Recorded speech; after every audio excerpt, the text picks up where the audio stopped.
আসসালামু আলাইকুম। আমাদের বাংলাদেশে অনেক ভালো ভালো কবুতর আছে, তারপরও আমরা পাকিস্তানি কবুতর পালি বা হাই ফ্লায়ার কবুতর পালি। এই জিনিসগুলো আমার কাছে অনেক হাস্যকর লাগে। একটা বাংলাদেশি কবুতর আপনি যদি পরিচর্যা করতে পারেন, এটা একটা অলরাউন্ডার কবুতর। পৃথিবীর বুকে বাংলাদেশের মতো এত ভালো গিরিবাজ কবুতর নাই যে কবুতরগুলো আমাদের বাংলাদেশে আছে। আপনি যদি এই কবুতর নিয়ে কাজ করতে পারেন, পরিচর্যা করতে পারেন, অনেক ভালো রেজাল্ট গেইন করা সম্ভব। একটা বাংলাদেশি গিরিবাজ কবুতর মোটামুটি 5-6 ঘন্টাও ফ্লাই করতে পারে। 1 থেকে 150 কিলো থেকে একটা বাংলাদেশি কবুতর আসতে পারে। প্রথমে আপনাদেরকে একটা হাই ফ্লায়ার কবুতর দেখাবো, একমাত্র আপনাদেরকে দেখানোর জন্য আমরা এই কবুতরটা আনছি 2-3 দিন আগে। এখানে একটা টেডি ক্রস একটা কবুতর আছে, একদম র টেডি না, টেডি ক্রস। এই যে দেখেন, একটা হাই ফ্লায়ার কবুতরের বৈশিষ্ট্য হচ্ছে কবুতরটা খুবই পাতলা হয় এবং লম্বা হয়, এবং ওর মাথার কাটিংটা হচ্ছে বাংলাদেশি কবুতরের সাথে কোনো মিল থাকে না। এই কবুতরটার মাথাটা যদি লক্ষ্য করেন, এই যে দেখেন ওর মাথায় এখানে ঢাল আছে। পাকিস্তানি কবুতরের বৈশিষ্ট্য এটাই, মানে বেশিরভাগ পাকিস্তানি কবুতরে হচ্ছে এখানে ঢাল থাকে, মাথাটা লাড্ডু মাথার মতো থাকে, আমরা এটা লাড্ডু মাথা বলি। এবং ওদের যে চোখ থাকে, চোখটা একদম নিট অ্যান্ড ক্লিন থাকে, চোখের মধ্যে কোনো দানা থাকে না।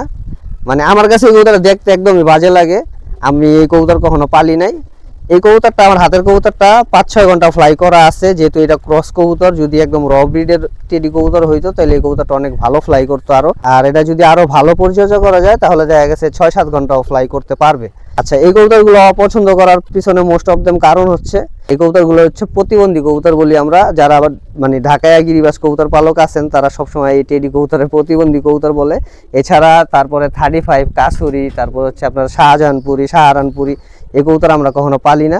এই কবুতর যখন আপনি উড়াবেন, উড়ানোর পরে দেখবেন যে বাসায় নামতে খুব কষ্ট হয় ওদের, ওরা অন্য জায়গায় গিয়ে পড়ে যায়। বেশিরভাগ ক্ষেত্রে এই কবুতরগুলো হারায় যায় বেশি, এই জন্য আমরা এই কবুতরগুলো পালি না। বাংলাদেশি কবুতর নিয়ে যদি বলি, আমাদের বাসার এই কবুতরটা দেখেন, এটা খুবই একটা নর্মাল কবুতর আমাদের বাংলাদেশি। এই কবুতরটা আমাদের বাসা থেকে হারায় গেছিল। হারায় যাওয়ার প্রায় 2-3 দিন পরে কবুতরটা আমাদের বাসায় ফেরত চলে আসে। পাকিস্তানি কবুতরের ক্ষেত্রে এই জিনিসগুলো কখনো হয় না, বা হাই ফ্লায়ার কবুতরের ক্ষেত্রে এই জিনিসগুলো হয় না। কবুতর কখনো বাসায় ফেরত আসে না, খুব কম রেকর্ড আছে এরকম। কিন্তু আমাদের বাংলাদেশি কবুতর, যেটা পুরান জাতের কবুতর, এই কবুতর হারাইলে খুব সহজে বাসায় চলে আসে। এই যে কবুতরটা দেখেন, এটা একটা মাদি কবুতর। কবুতরগুলো খুব ভালো ফ্লাই করে। এই যে এই কবুতরটা আমার হাতের, এই কবুতরটা আমার বাসায় মোটামুটি 3 ঘন্টা ফ্লাই করা আছে। ওরে যদি আমরা সিজনে ভালোভাবে ট্রেন করতে পারি, এই কবুতরটা মনে করেন মোটামুটি, যেহেতু 1 দশকের কবুতর, এই কবুতরটা 30-40 কিলো থেকে বাসায় আনা সম্ভব। এটা একটা খুবই নর্মাল একটা শিলা কবুতর আমাদের বাংলাদেশি। এই যে চোখ দেখেন, আমাদের বাংলাদেশি কবুতরের মাথা কখনো এরকম লাড্ডু মাথার হয় না, শেপ খুব সুন্দর হয়, দেখতেও সুন্দর হয়। আর এই যে চিলা কালারের কবুতরটা, এই কবুতরটা একমাত্র আমাদের বাংলাদেশেই পাওয়া যায়। দেন সবচেয়ে মোস্ট অফ দেম বেস্ট আমাদের বাংলাদেশি কিছু কবুতর আছে, সেই কবুতর নিয়ে যদি কথা বলি তাইলে এই মাদিটা আপনাদেরকে দেখাইতে হবে। অনেক সুন্দর একটা মাদি কবুতর, এটা একটা কাজ করা কবুতর, এটা একটা বুড়া জাতের মাদি কবুতর। কবুতরের রূপ দেখেন কত সুন্দর। এত সুন্দর কবুতর রেখে আমি পাকিস্তানি কবুতর কিনলে বললাম, হাই ফ্লায়ার কিনলে বললাম। দেখেন ওর বাচ্চা আমার বাসায় ফ্লাই করতেছে। দেখেন, এটা একটা চড়া চোখের কবুতর। এই যে এই চোখটাকে আমরা চড়া চোখের কবুতর বলি। কাজ করা কবুতর, এটা একটা মাদি কবুতর। কবুতরের পা দেখেন কত সুন্দর। ওর বাচ্চা আমার বাসায় নর্মালি অনেক ভালো ফ্লাই করে। এটা হচ্ছে ওর ডিরেক্ট একটা বাচ্চা ওর ঘরের। কি সুন্দর বাচ্চা হয়েছে ওর। আপনি যদি পরিচর্যা করতে পারেন, কবুতর ভালোভাবে পেয়ারিং করতে পারেন, এরকম সুন্দর সুন্দর বাচ্চা আপনার ঘরেও আসবে। এই যে দেখেন, মেড ইন বাংলাদেশ, কি এর পাকিস্তানি, এটির উপরে কবুতর নাই।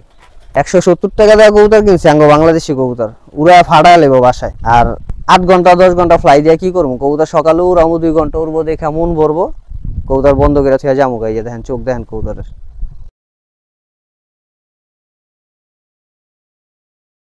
অনেক সুন্দর একটা কবুতর।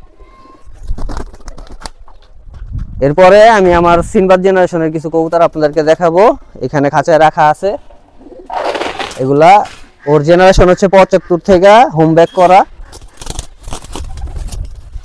বাংলাদেশের প্রেক্ষাপটে সবচেয়ে যদি সুন্দর কবুতর বলি তাহলে এই কবুতর, অনেকে সিলভার বলেন। এই কবুতরগুলো হচ্ছে সাদা ছিল, ওর দাদা সাদা ছিল, লেজ সাদা ছিল, পাখা সাদা ছিল। ওদেরকে আমরা পেয়ারিং এর মাধ্যমে তারপরে মডিফাই করে এই কালারে নিয়ে আসছি। দেখেন এই যে বাজু সব কালো। আর আমরা সবসময় যে বলি যে বাজু পর কালো, বাজু পর কালো বলার প্রধান উদ্দেশ্য হচ্ছে যে একটা কবুতরের বাজু যদি কালো থাকে, এই কবুতরটা ফ্লাইং এর ক্ষেত্রে, সাদা কবুতরের পাখা দেখবেন ক্ষয় হয়ে যায়, ক্ষয় হইতে হইতে পাখাগুলো ছোট হয়ে যায়। এই জন্য আমরা বাজু কালো কবুতর যখন আমরা উড়াই, এই কবুতরগুলো খুব সুন্দর থাকে। দেখেন, এটা একটা আমাদের সিলভার জেনারেশনের নর কবুতর।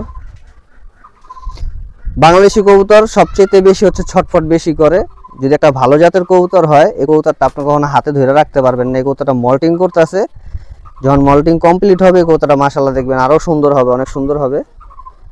এই দেখেন দেখেন কি সুন্দর কবুতর মাশাআল্লাহ।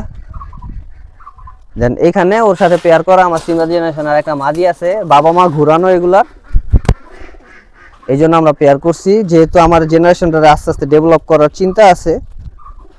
এই কবুতরটা সাদা, সাদা হইলে কিন্তু সাদা না, অনেকে মনে করেন সাদা কবুতর সাদা, এটা জাত হচ্ছে কালো। সাদা হোক কালো হোক কবুতর কিন্তু ভালো। এই যে দেখেন এটা একটা মাদি কবুতর, আমরা ওর সাথে পেয়ার করছি, বাচ্চা করতে পারি নাই। এটা নতুন 1 দশকের কবুতর, মাত্র 2 দশকে আসতেছে আস্তে আস্তে। এই কবুতরটা আর কি প্রথম 1 দশকে পুরা সাদা ছিল, যে বডিতে কোনো কালো পশম ছিল না, লেজ টেজ সব সাদা ছিল। 2 দশকে আইসা কবুতরটা আস্তে আস্তে কালো হইতাছে। এই যে যখন আবার 3 দশকে যাবে তখন এই কবুতরটা পুরা কালো হবে। এই যে লেজগুলা সাদা ছিল, লেজগুলাও কালো হইতাছে। এই যে দেখেন এই যে একটা লেজ উঠতেছে, এটাও কালো। এইগুলা যখন পরবো এগুলো আবার আস্তে আস্তে কালো হবে, তখন কবুতরটা দেখতে আরো সুন্দর লাগবে। মল্টিং কমপ্লিট করে নেই, এই জন্য কবুতরটা দেখতে এরকম লাগতেছে, কিন্তু অনেক সুন্দর কবুতর এটা। আমার বাসার আরো বেস্ট কিছু কবুতর আপনাদেরকে দেখাই। আমার সিলভার জেনারেশনের নাম শুনছেন, আমার পুরান কবুতরের মধ্যে এটা আরেকটা পুরান কবুতর, এটা একটা পাঙ্খি কবুতর। এই কবুতরটা 2020 সালে কিনছি। 2020 সালে পাঙ্খি কবুতরের যে একটা হাইপ ছিল আপনারা জানেন, আইডিয়া করে বলবেন যে কবুতরটা আমি কয় টাকা দিয়ে কিনছি। একটা র পাঙ্খি কবুতর, এই দেখেন একদম ফুল অ্যাশ চোখের একটা কবুতর। ওরে এখন আমরা খাঁচা ছালে ভাইব্রেশন দিয়া পাগল বানায় লাই। এই কবুতরের বাচ্চার রেজাল্ট আছে, এই কবুতরটার হিস্ট্রি নিয়ে আমরা একটা ভিডিও করব। এই কবুতরটা গত 2 বছর পরে আমি ফেরত পাইছি, কিভাবে পাইছি এটা নিয়ে আলাদা একটা ভিডিও করব। কবুতরের ভাইব্রেশন দেখাই আপনাদের। কবুতরের খাঁচা ভেঙ্গালেও ভাইব্রেশন করে দেখেন। 2020 সালে কিনছি, আবারও বলতেছি, আপনারা আইডিয়া করে বলবেন যে এই কবুতরটার দাম কয় টাকা হবে। এখন দেখাবো আমাদের বাংলাদেশের বা ওয়ার্ল্ডের সবচেয়ে সুন্দর কবুতর, সেটা হচ্ছে আমাদের বাংলাদেশি গররা কবুতর। বাংলাদেশের মধ্যে সবচেয়ে ভালো ফ্লাই করা কবুতর যদি বলেন তাহলে গররা কবুতর। এই কবুতর কখনো হারায় না। গররা কবুতরের বাচ্চা আপনি যদি বাসায় খুব সুন্দরভাবে উড়াইতে পারেন, পুরান জাতের গররা কবুতর বাচ্চা আমি কখনো হারাইতে দেখি নাই। এটা নিয়ে আমরা ভিডিও দিছিলাম। একটা মাদি কবুতর, সাপ চোখের গররা কবুতর। কবুতর দেখেন কি সুন্দর কবুতর। এগুলো রাইখা বললে এসে পাকিস্তানি কবুতর পালবো, হাই ফ্লায়ার পালবো। এগুলার সামনে কোনো কবুতর খাওয়া নাই। দেখেন কি সুন্দর কবুতর। এরপরে আসি হচ্ছে আমার সিলভার জেনারেশনের আর একটা নর কবুতর, আমার নিজের ঘরের বাচ্চা। একটু আগে সিলভার জেনারেশনের যে 2টা কবুতর দেখাইছি, তারপরের ঘরে হচ্ছে এই বাচ্চাটা আসছে। কি সুন্দর কবুতর, সাইজ, কাটিং, পাখার সেটআপ দেখেন, পাখার সেটিং দেখেন, কি চড়া পাখার কবুতর। এই দেখেন কবুতর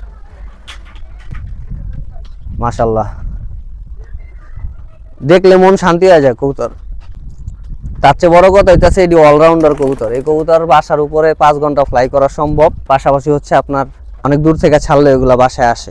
এছাড়া সর্বশেষ একটা কবুতর আপনাদেরকে দেখাবো। এই কবুতরটা সবচেয়ে বাংলাদেশি কম দামি কবুতর, কিন্তু সবচেয়ে ভালো ব্লাডের মধ্যে এটা একটা বেস্ট কবুতর বাংলাদেশের। একটা নাপ্তা কবুতর, মাদি কবুতর। এই কবুতরটা আমরা 200 টাকা দিয়ে আনছি। ফ্লাই দেখে আপনাদের রকেট, ওই যে দেখেন পাগল হয়ে গেছে, 25 দিন পরে ছাড়ছি।